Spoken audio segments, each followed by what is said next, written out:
Germ वफा की कहानी एक ऐसी मोहब्बत के गिर्द घूमती है जहां वफादारी ही सबसे बड़ा जुर्म बन जाती है। दानिश तैमूर एक बावकार, खौदेदार मगर टूटा हुआ इंसान है जिसकी ज़िंदगी में माजी का एक ज़ख्म हमेशा ताज़ा रहता है। वो दाना नीर से बेहद मोहब्बत करता है, मगर ये मोहब्बत सादा नहीं बल्कि कुर्बानी, सब्र और खामोशी से भरी हुई है।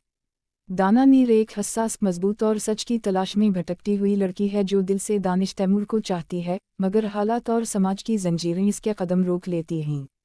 दोनों के दरमियान खामोश नजरें, अधूरे जुमले और दबी हुई ससकियां एक ऐसी कहानी को जन्म देती हैं जहां मोहब्बत का इजहार भी खौफ बन जाता है। दानिश तैमूर दाना नीर की हर खुशी के लिए खुद को पीछे हटा लेता है, मगर यही इसकी सबसे बड़ी वफा और सबसे बड़ा जुर्म बन जाती है।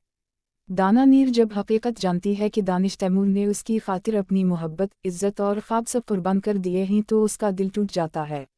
वो समझ जाती है कि जुर्म बेवफाई नहीं बल्कि वफा थी, वो वफा जो गलत वक्त पर गलत हालात में की गई।